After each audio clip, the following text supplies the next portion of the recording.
Over the past year, I've been building, adapting and changing a productivity system that I use to organise my life. And today I will begin sharing that with you in this new series. The aim of this series is to show you different pillars that you can use to help your productivity and workflow. In this episode, we'll be talking about using a digital calendar, and I'll be showing you how I use Google Calendar and some things that you can implement into your own calendar.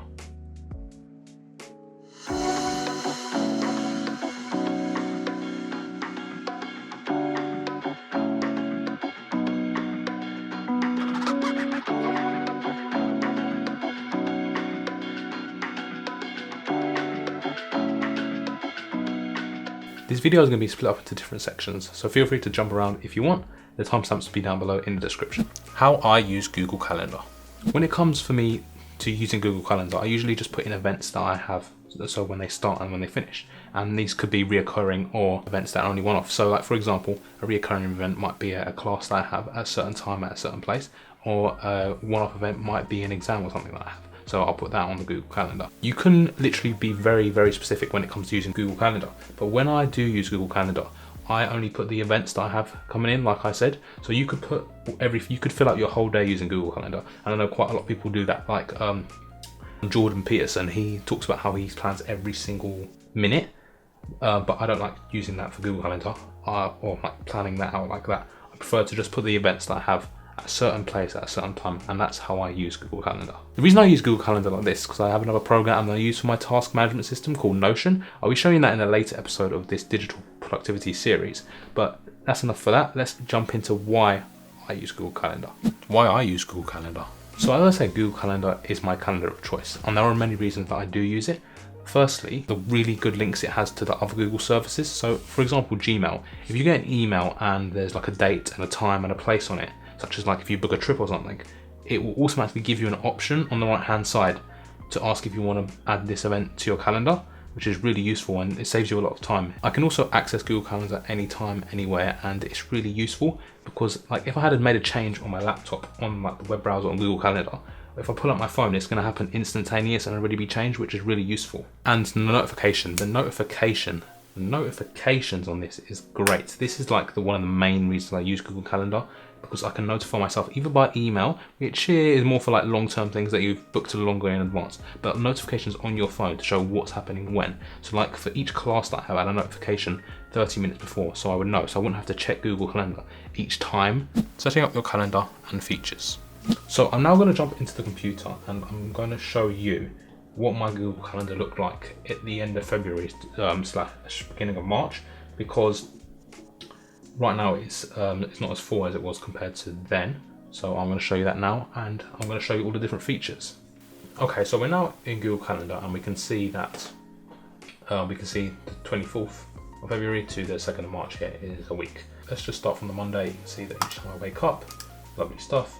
We can see all the different events that I have, so all the classes I had, and I had an exam on this day on the Tuesday, and we can see down here that this was during my 30-day photography challenge that I was doing. What I want to show you now is the different features and how I use this and why it's really useful.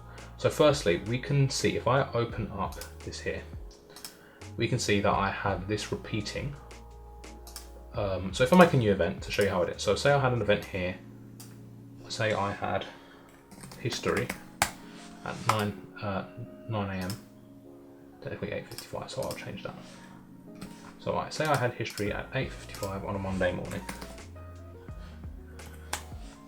So that went to 9:55. And say I had that once every 2 weeks. So I go to custom, repeat every 2 weeks on a Monday, and we can say end on May 27th. Click done. We can see here that I have different calendars that I've made. I'll show you how you make them in a second, but this will go under school/sixth form, and then I can add a description here if I wanted to. So so if you had like what teacher you want to put in there or what room you're in, you can just chuck that in there. We just click save for now, and we can see that is done, and that will be repeating every 2 weeks. So you can see that I've done that for all the classes that I had then, and that was like throughout the whole year.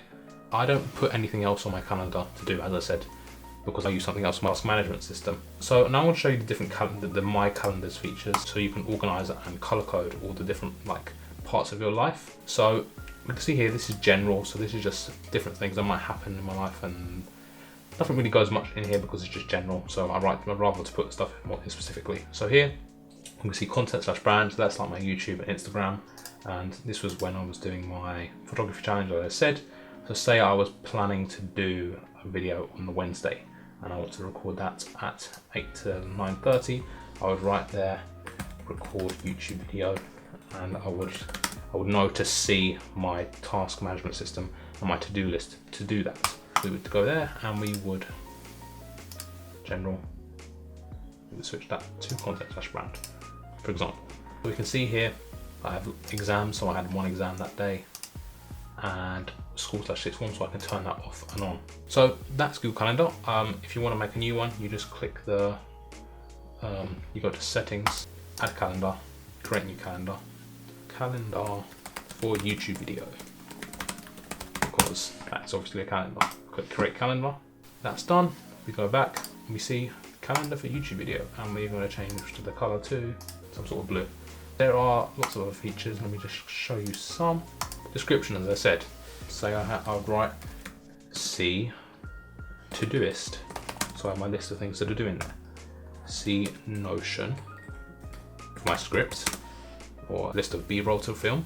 We can make a notification here. So say I wanted a notification on my phone 30 minutes before to remind me.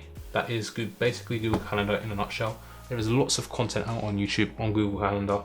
If you have any questions about it, drop it down below. I will answer them, no problem. Wrapping up. Okay, just wrapping up about Google Calendar. So Google Calendar is what I use for my one pillar of my digital productivity system. We're going to get in all to the other ones. This is not one of the really interesting ones. It's pretty basic, pretty simple, but it's basically just putting events that you have at a certain place, a certain time, and that is basically all of it. Thank you so much for watching today's video. If you did enjoy it, please give it a thumbs up. If you're new here, please consider subscribing. You can follow my photography work and other video work on Instagram. You can sign up to my weekly email newsletter down below, where I share productivity tips and other content related to what I curate on this channel. Thank you so much for watching, and I'll see you guys very soon. Goodbye.